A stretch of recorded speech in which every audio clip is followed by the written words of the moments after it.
할렐루야. 귀한 은혜의 자리에 나오신 여러분 모두를 주님의 이름으로 환영하고 또 축복합니다.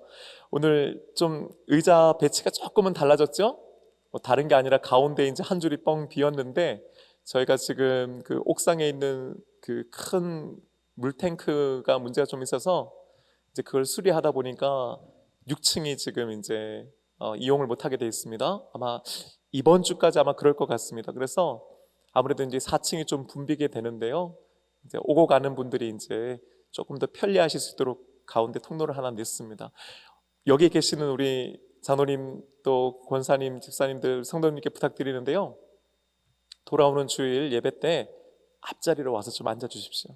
왜냐하면은 우리 교회 성도들이 어지간해서 제 말을 안 듣거든요. 그래서 아무리 앞으로 와서 앉으시라고 해도 잘 안 들으세요. 그래서 그건 어쩔 수 없고요. 그래도 오늘 이 자리에 나오신 여러분만큼이라도 좀 말씀에 순종해 주셔서 뒤에 오시는 분들, 우리 성도님들 예배 드릴 수 있도록 조금 더 앞자리로, 여러분 앉으셨던 자리에서 최소한 3칸 더 앞으로 나와주시면 너무너무 감사하겠습니다. 여러분 그거 아십니까?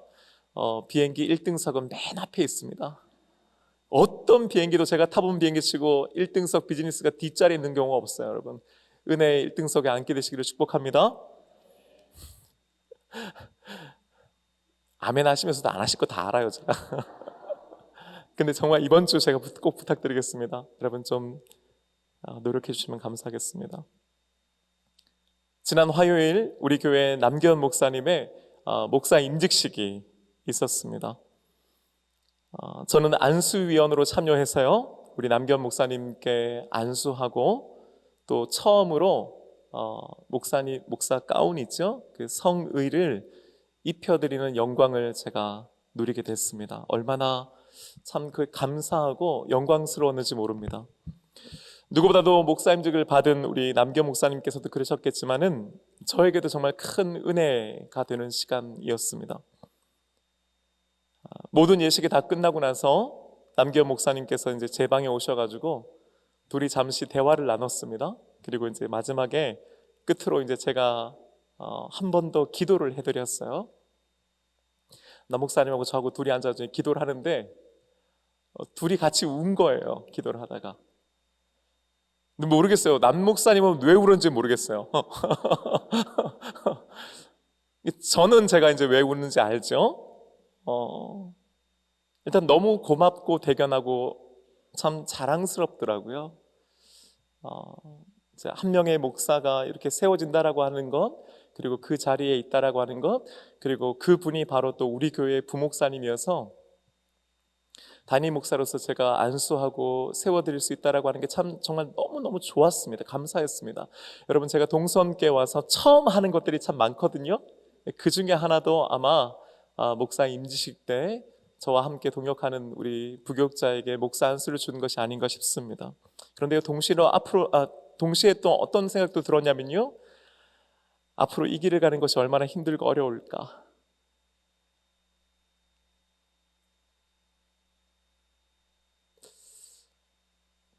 또 얼마나 외로울까 하는 생각이 드니까 마음이 짠한 거예요. 여러분 목사의 길이 참 어렵습니다. 보통 보면은 목사님 대해서 얼마나 좋아요 하면서 또 목사 임직되면은 주변의 분들이 막 부모님을 축하해드리지만은 정작 자기 자식 목사 된다 그러면 다들 말리잖아요, 그렇죠? 예. 힘이 듭니다. 힘들고 어려운 여러 가지 이유들이 있을 텐데요, 그 중 하나를 꼽으라고 한다면은 저에게 있어서는 설교인 것 같습니다. 제가 목사 안수 받은 지 이제 내년이면 딱 20년이 되는데요, 지금까지 정말 많은 설교를 해왔는데 설교는 여전히 어렵습니다. 아는 분들이 계시는데요, 제가 설교하기 전에는 웬만하면 밥을 안 먹습니다. 왜냐하면 설교하기 전에 긴장을 해서 제가 배가 자주 아프거든요. 근데 그거는 제가 처음 목사 안수를 받았을 때뿐만 아니라 19년이 지난 지금도 여전히 그렇습니다. 설교는 여전히 어렵습니다. 제가 가끔 하나님께 그런 기도를 해요. 하나님 왜 이렇게 안 늘어요? 이렇게 자주 하는데, 이렇게 많이 하는데 설교는 왜 이렇게 안 늡니까? 제가 기도를 하곤 합니다. 설교를 하는 것 자체도 어려운데요, 특히 오늘 같은 설교를 하는 것이 정말 목사로서 어렵습니다. 저는 보통 주일 설교를 준비할 때 그 주중에 그 말씀대로 살아가려고 노력합니다, 제가. 왜냐하면 그렇게 해야 말씀을 전하는데 조금이라도 도움도 될 뿐만 아니라 말씀을 전하면서 제가 좀 자신감을 가질 수 있기 때문이에요. 그래서 잘 못하지만, 잘 안 되지만은 그래도 그 주 말씀 전하기 전에 제가 한 주 동안 그 말씀대로 살려고 노력합니다. 하지만 오늘 같은 본문으로 설교를 하면요, 아무래도 자신이 없습니다. 과연 나는 이렇게 하고 있는가 하는 거죠. 나는 과연 말씀대로 살고 있는가 하는 거예요.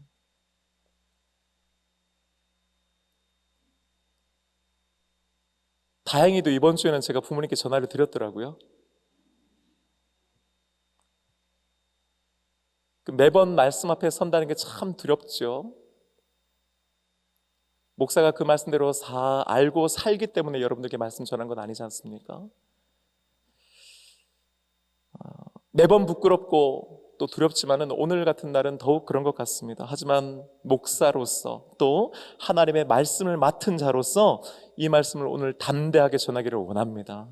그리고 이 말씀을 저에게 주시는 말씀으로 알아 제일 먼저 제가 그 말씀 들으려고 합니다. 여러분들께서도 오늘 말씀 들으면서 아유 뭐 목사님은 그렇게 하시나? 라고 묻지 마시고 목사님도 애쓰고 계시는구나, 우리 함께 이 말씀 앞에 다시 서야겠구나라고 듣는 저와 여러분 되시기를 축복합니다. 오늘 말씀 우리 함께 다시 읽어보십시다. 시작. 내 부모를 공경하라. 그리하면 내 하나님 여호와가 내게 준 땅에서 내 생명이 길리라. 여러분 사실 아멘. 십계명 설교는요 굳이 할 필요 없잖아요, 그죠? 이 말씀 그냥 하나 딱 읽으면 뭐예요? 이미 말씀의 그 힘이 우리에게 있기 때문에 그 말씀만으로도 이미 우리에게 말씀해 주시는 바가 분명히 있기 때문입니다. 하지만 오늘 우리가 함께 살펴본 말씀은요, 10계명 중에서 5번째 계명에 해당됩니다. 우리는 통상 1계명부터 4계명까지가 우리와 하나님과의 관계에 관한 계명이고, 또 5계명부터 10계명까지가 우리 성도들 또 우리 사람들과의 관계에 해당되는 계명이라고 이해하곤 하지요. 그래서 1계명부터 4계명까지를 한 묶음으로 생각하고요, 5계명부터 10계명까지를 또 한 묶음으로 이해하곤 하지요. 그러니까 그러면서 사람들과의 관계에서 가장 우선시되고 가장 기본되는 것이 바로 부모님과의 관계, 부모와 자식과의 관계이기 때문에 하나님께서 이 내 부모를 공경하라고 하는 말씀을 사람들과의 관계 속에서의 계명 중에 첫 번째 계명, 가장 우선한 말씀으로 주셨다라고 우리는 이해하는 겁니다. 맞습니다. 그렇죠? 옳습니다. 그런데 여러분, 유대인들은 조금 달리 생각합니다. 유대인들도요 10계명을 두 부분으로, 두 묶음으로 나눠서 이해합니다. 그런데요 다른 점이 있다면은 1계명부터 5계명까지를 한 묶음으로 보고요, 6계명부터 10계명까지를 한 묶음으로 봅니다. 왜냐하면요 1계명부터 5계명까지는 모두 각 말씀에 하나님이라고 하는 이름이 다 들어가 있기 때문이에요. 그러니까 특별히 여기서 그 하나님 할 때 이 하나님이 여호와 엘로힘, 엘로힘이신 하나님과의 연결성을 계속해서 강조하는 겁니다. 그런데 6계명부터 10계명까지는요 하나님의 이름이 계명에 나와 있지 않아요. 살인하지 마라, 도둑질하지 마라, 그렇게 나와 있단 말이에요. 그런데 1계명부터 5계명까지는 모든 말씀이 다 하나님과의 관계성 안에서 말씀되고 있다는 거죠. 여러분 좀 이상하지요? 내 부모를 공경하라 그랬는데 이 계명을 왜 굳이 하나님과의 관계성 안에서 이해하는 걸까 하는 거예요. 왜 그걸 굳이 1계명부터 5계명까지의 묶음으로 넣을까 하는 거지요. 오늘 이 말씀 듣고 있는 우리 자녀들 잘 들어야 돼, 알겠지? 너 맨 앞에 앉아 있으니까 특히 우리 자녀들, 우리 청년들 오늘 이 말씀 잘 들으셔야 돼요. 아버지랑 요즘 어머니랑 많이 안 되는데 막 잘 안 통하는데 짜증나는데, 이 말씀 만약에 그렇다면 더 잘 들어야 되는 거예요. 왜 우리가 부모님께 공경해야 되는가 하는 겁니다. 이스라엘 백성들은요 전통적으로 신앙 교육을 부모가 합니다. 특히 아버지가 해요. 그러니까 부모님은요 하나님의 말씀을 가르쳐주고 교육하는 사람인 겁니다. 그러니까 부모님이 단순히 나를 낳아준 은인 혹은 나를 있게 해주신 분들이 아니라 하나님의 대리자로 이해하는 겁니다. 여러분, 이게 굉장히 중요한 거예요. 성경은 부모님을 하나님의 대리자로 이해합니다. 다른 말로 하면은 부모님을 누구처럼 생각하는 거예요? 하나님처럼 생각하는 거예요. 그러니까 부모님을 공경하지 않는 것은요, 곧 누구를 공경하지 않는 것과 같다? 기준이 대답해야지. 누구를 공경하지 않는 것과 같다? 그렇지. 알겠지?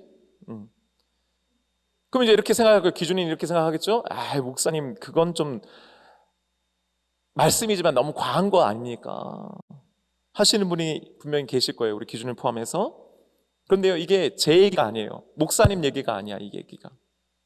여러분, 레위기 19장 3절의 말씀, 특별히 상반절의 말씀, 19장 3반절 말씀을 함께 읽겠습니다. 시작. 너희 각 사람은 부모를 경외하고.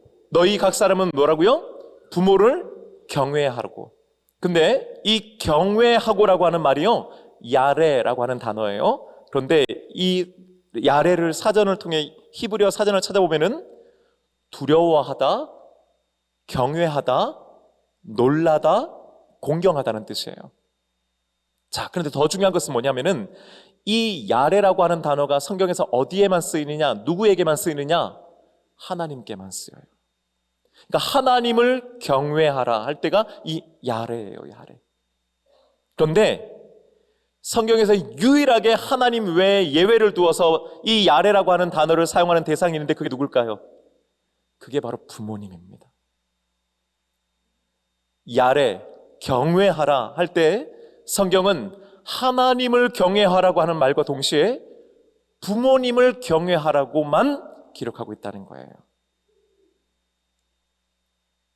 그러니까 하나님께 사용되는 이 야레, 경외하다라고 하는 단어를 쓰고 있는 것이 부모님을 단순히 나를 낳아준 은인이기 때문에로 여기는 것이 아니고 하나님의 대리자로 이해하고 있기 때문이라는 겁니다.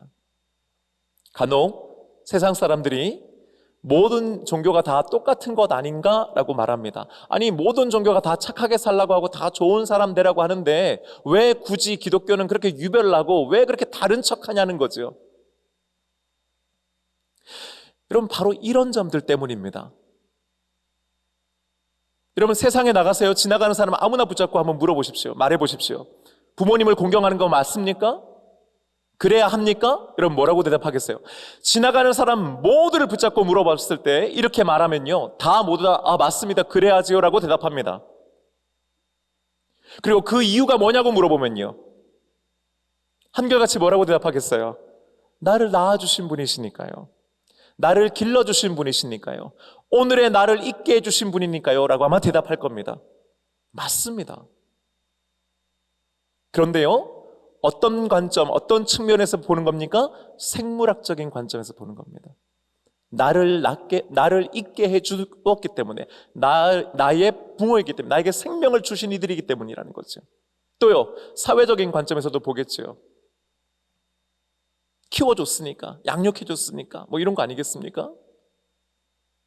여러분, 기독교는요, 말씀은요, 이것들을 모두 다 인정합니다. 하지만 거기서 한 걸음 더 나아간다는 겁니다. 부모님을 공경하라. 누구처럼? 하나님처럼. 다른 말로 하면요, 하나님께 하는 것처럼 부모님을 경외하라. 할렐루야. 왜요? 그분이 하나님의 대리자이기 때문입니다. 또 다른 이유는요, 그것이 하나님의 계명, 말씀, 명령이기 때문입니다. 그러니까 단순히 생물학적으로 너를 낳아줬고 사회적으로 너를 키워줬고 너를 있게 해줬기 때문이 아니라 여기는 반드시 영적인 측면을 함께 보아야 한다고 성경은 우리에게 말씀해 주고 있는 줄로 믿습니다. 부모님을 영적인 측면에서 이해 못하면 부모님 공경 못합니다, 여러분. 오늘 본문으로 다시 한번 돌아가 봅니다.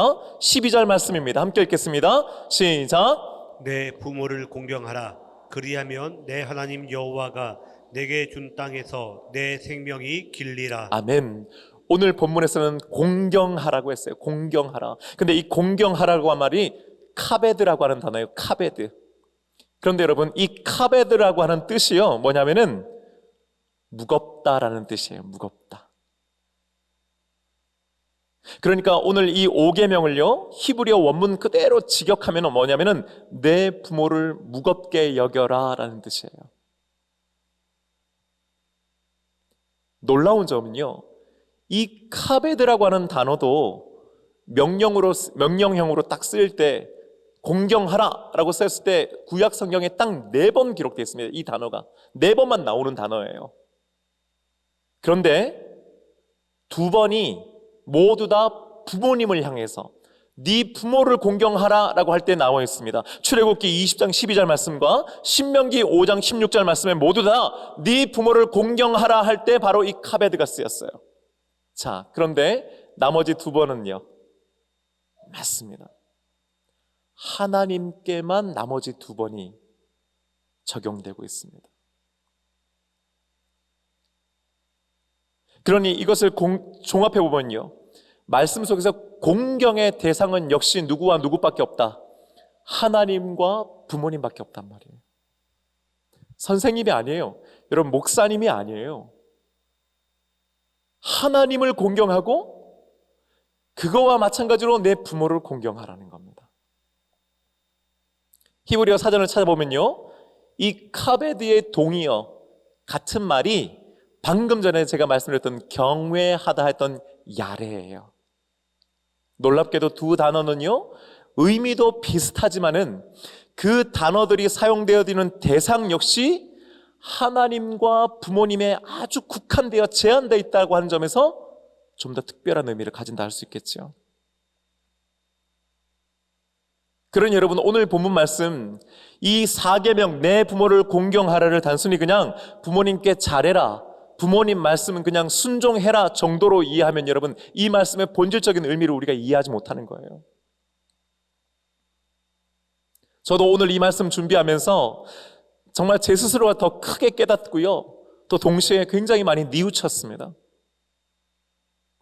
부모님을 하나님만큼 하나님의 대리자로 여겨라 하는 것이 네 부모를 공경하라고 하는 말씀의 핵심인 것이에요. 성경이 그렇게 말씀하고 있습니다. 정반대의 예를 한번 들어볼까요? 신명기 27장 15절부터 26절까지의 말씀을 쭉 보면요, 거기에는 12가지 종류의 저주받을 행동들에 대해서 기록하고 있어요. 이런 행동하면 저주받는다, 이런 행동하면 저주받는다는 거예요. 여러분, 그 첫 번째, 하나님의 백성인 이스라엘 백성들이 이런 행동하면 저주받는다고 할 때 나오는 첫 번째 행동이 뭐냐면은 우상 만들어 섬기는 겁니다. 여러분, 당연하겠죠, 그거는? 2 번째는요 16절 말씀이에요. 여러분 함께 읽어봅니다. 시작. 그의 부모를 경홀히 여기는 자는 저주를 받을 것이라 할 것이요 모든 백성은 아멘 할지니라. 아멘. 여러분 아멘이십니까? 아멘 할지니라 명령하고 있어요. 이 말씀에 대해서 모든 백성은 아멘 해야만 한다라는 뜻입니다. 다시 한번 제가 여러분 여쭤볼게요. 그의 부모를 경휼히 여긴 자는 저주를 받을 것이라. 여러분 모두 이 말씀에 아멘 하십니까? 아멘 해야 합니다, 여러분. 경휼히라고 하는 단어가 히브리어로 칼라인데요, 가볍게 여기다, 무시하다 이런 뜻이에요. 그리고 카베드의 정확히 반대말입니다. 무겁게 여긴다의 반대말, 경히 여긴다는 거예요. 놀라운 점은요, 저주받을 12가지 행동들을 언급하면서 첫 번째가 우상숭배, 하나님과의 관계, 그렇죠? 2 번째가 바로 부모에 관한 죄입니다. 즉 하나님에게 대해 짓는 죄가 가장 중하지만 그것만큼 중요한 죄가 부모에게 짓는 죄라고 말씀하고 있는 겁니다. 또한 구약 성경을 보면요, 하나님께 죄를 짓거나 우상을 섬기는 자들을 돌로 쳐서 죽이라고 했습니다. 그런데요, 부모에게 죄를 짓거나 부모를 때리거나 저주하는 자도 똑같이 돌로 쳐서 죽여야 한다고 말씀하고 있어요. 그러니까 부모에게 짓는 죄는요, 생명으로 처벌합니다, 여러분. 종아리 열 대 맞는 차원이 아니고 얼마를 내는 차원이 아니고요. 그것에 대한 대가는 생명으로 다스리겠다는 것이에요. 왜 그렇습니까? 부모로부터 생명을 받았기 때문입니다. 그러니 그 생명을 준 부모에게 죄를 짓거나 경히 여기거나 저주하거나 부모를 때리는 자는 그 생명을 빼앗겠다고 말씀하시는 겁니다. 여러분, 왜 이토록 부모에게 죄를 짓는 것을 엄격하게 다루는지를 이제 좀 이해하실 수 있겠죠. 그렇습니다. 다시 말씀드리지만 성경은 부모님을 하나님의 대리자로 여기기 때문입니다. 자, 이쯤 되면요, 우리들의 머릿속에는, 특히 우리 기준이 머릿속에는 이런 질문이 떠오를 만하죠. 목사님, 부모님 공경하는 거 맞는데요, 근데 그게 진짜 힘들다는 거죠.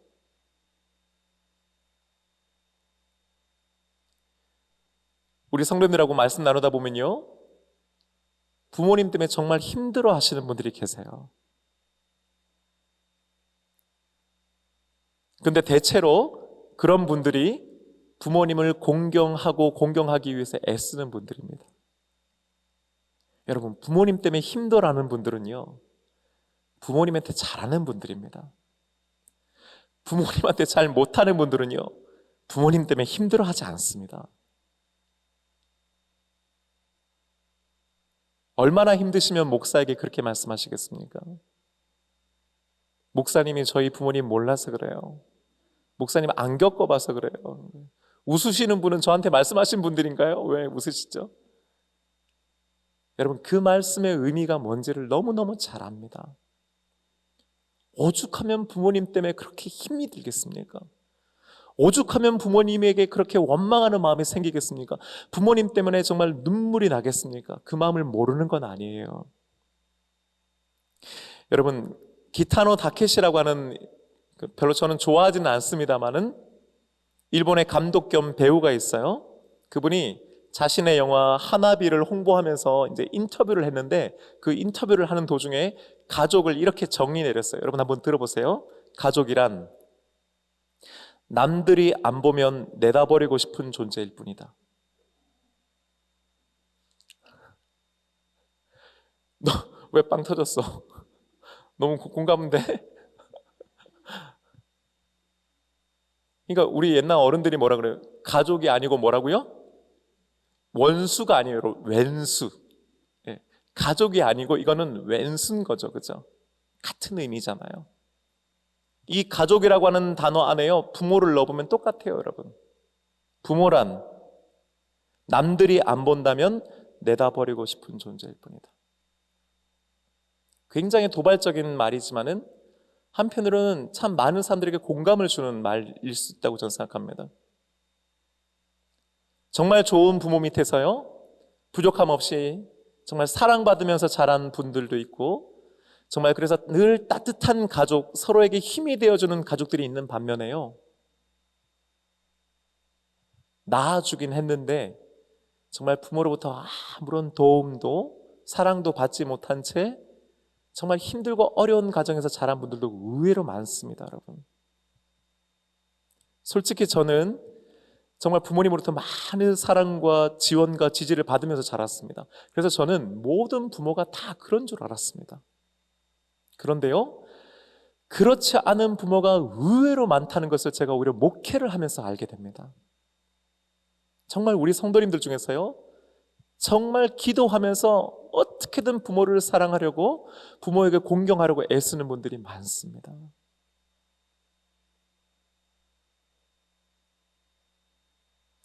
정말 어떤 부모는요, 낳기만 했지 남보다 못한 부모들이 있습니다, 여러분. 부모가 돼서 어쩜 저럴 수 있을까 싶은 생각이 들게 하는 부모들이 있지요. 여러분, 얼마 전에 정말 크게 유행했던 그 배우 송혜교 씨가 열연했던 넷플릭스 드라마 중에 The Glory라고 하는 그 드라마가 있죠. 그 송혜교 씨가 이제 문동은 주인공으로 나왔는데, 그 어머니, 여러분 보신 분 아시잖아요. 낳기만 했지 그 다음에는 딸을 돌보지도 않았을 뿐만 아니라 죽기 전까지 딸을 욕하고 저주했던 그런 어머니도 있단 말이에요, 여러분. 사실은 생각해 보십시오. 그 옛날 처음 이 말씀을 시내산에서 받을 때 이스라엘 백성들 사이에는 그런 어머니가 없었겠습니까? 이스라엘 백성의 부모들이라고 해서 모두가 다 좋은 부모들이었겠습니까? 아니었을 겁니다. 그런데 성경은 네 부모를 공경하라고 하는 말씀 속에서 부모 앞에 어떠한 수식어도 붙이지 않습니다.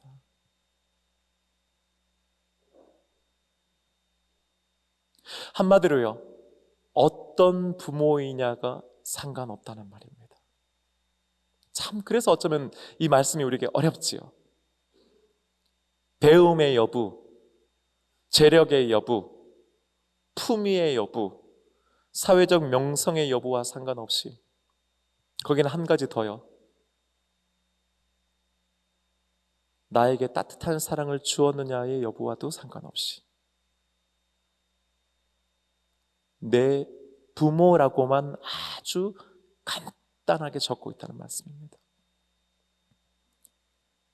요즘 나이 드신 어른들 중에서 이런 말씀 하시는 분들이 있어요. 부모 노릇도 뭐가 있어야 한다? 돈이 있어야 한다는 거예요. 돈이 있어야 자식들이 찾아온다. 어른들끼리 모이면 그러신다는 거예요. 절대로 자식들한테 뭐 주지 마. 죽는 그날까지 붙잡고 있어. 주는 순간 끝이야 한다는 거죠.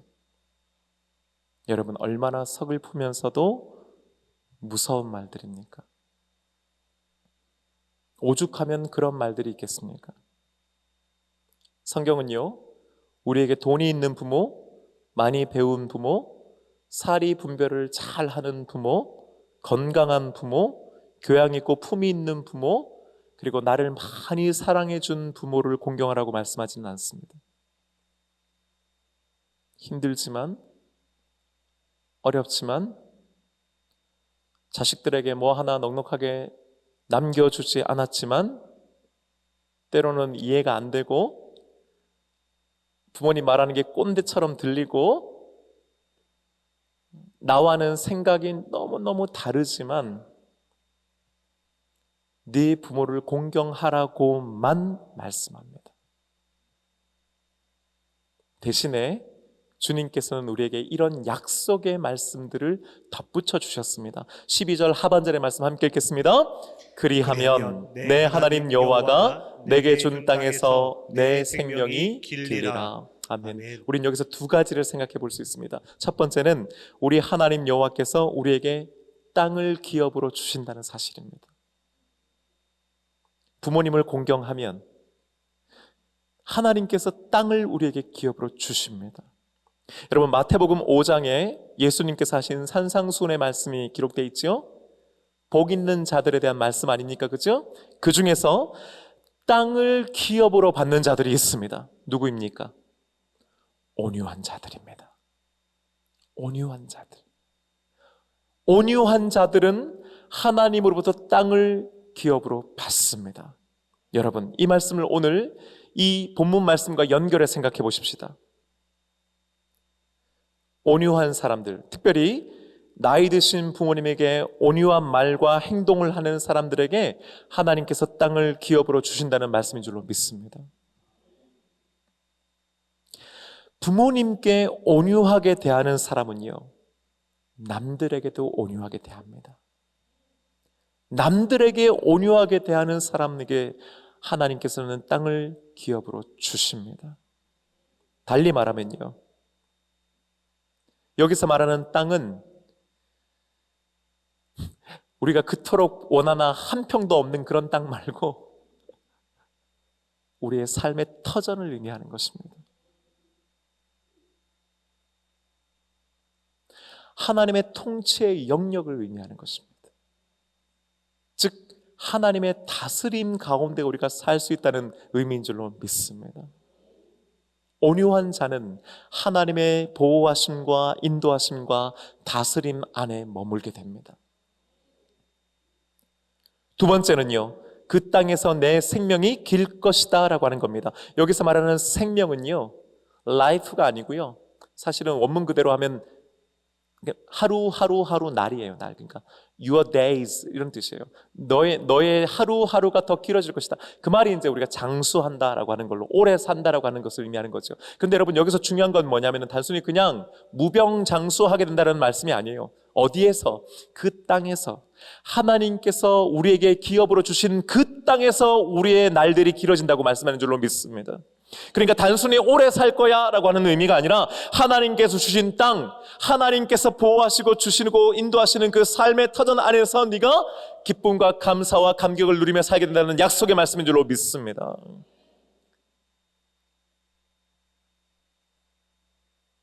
우리 성도님들 중에서요, 종종 저에게 이런 고민을 토로하시는 분들이 있어요. 그리고 저에게 이런 말씀을 하시는 분들이 있습니다. 목사님, 지방에 계신 부모님들이 연로하셔서 돌봐드리러 가야 됩니다. 지방에 내려가다 보니까 이번 주 주일 예배를 못 들어요. 목사님, 너무 죄송합니다 하는 거예요. 무슨 말씀인지 너무 잘 알지요? 그런데 여러분, 부모님을 모시거나 혹은 부모님을 돌보기 위해서 주일 예배를 빠지거나 드리지 못하는 거에 대해서 부끄러워하거나 죄책감을 가지실 필요가 전혀 없습니다. 여러분. 내가 주일 성수를 못할 만큼 믿음이 부족한 게 아닙니다, 여러분. 오히려 정반대라고 성경이 우리에게 가르쳐 줍니다. 다시 아까 전에 읽었던 레위기 19장 3절의 말씀을 풀 센텐스로 처음부터 끝까지 한번 다 읽어봅시다. 시작. 너희 각 사람은 부모를 경외하고 나의 안식일을 지키라. 나는 너희의 하나님 여호와이니라. 할렐루야. 부모님을 경외하는 것과 안식일을 지키는 것을 하나님은 연결해서 말씀하고 있다는 겁니다. 그러니까 부모님을 경외하는 것과 안식일을 지키는 것은 똑같이 중요한 비중을 가지고 있다, 우리에게 말씀해 주시는 것입니다. 다른 말로 하면요, 안식일을 지킨다는 이유로 네 부모를 경히 여기지 말라는 겁니다. 좀 더 직설적으로 말하면요, 주일 때문에 부모님 못 돌본다는 것은 핑계다라는 뜻이에요.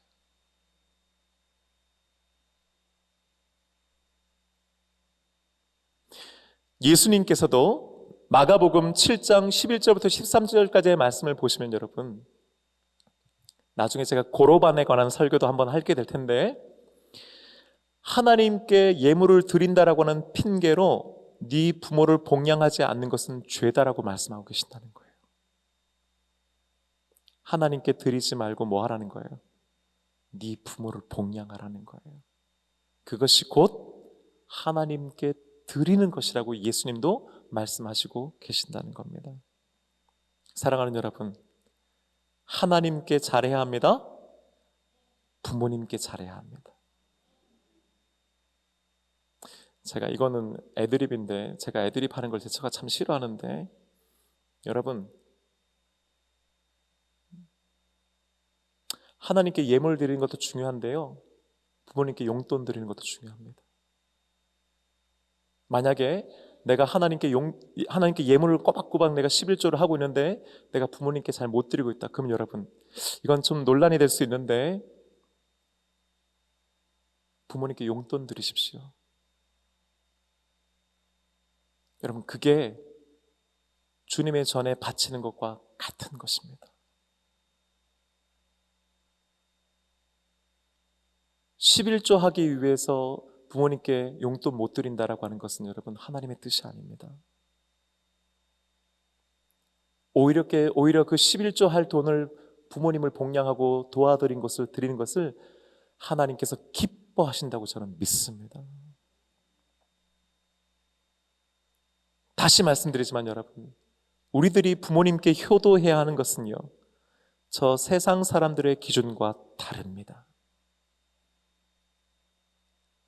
부모님을 공경하는 이유는 그분들이 우리를 낳아주었기 때문 아니요, 그분들이 하나님의 대리자이기 때문입니다.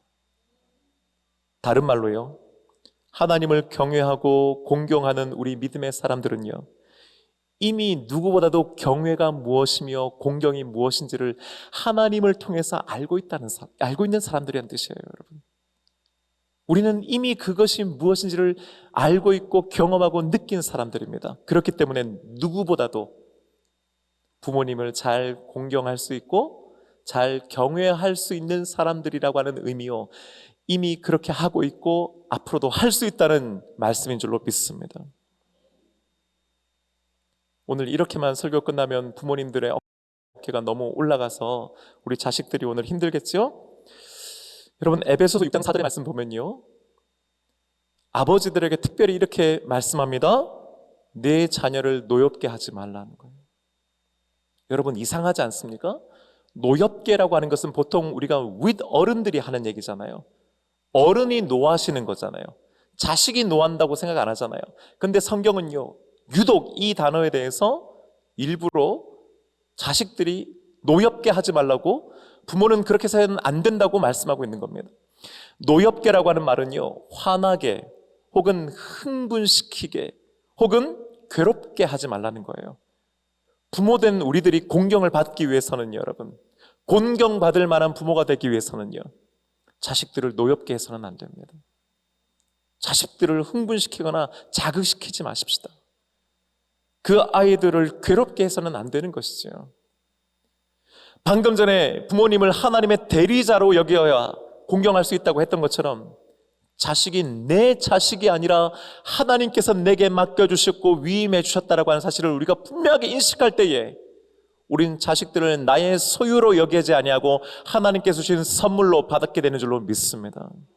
여러분, 부모인 우리는 자식들을 잘 키우는 것을 하나님으로부터 위임받은 자들이지 그 자식들을 가지고 있는 주인이 아닙니다.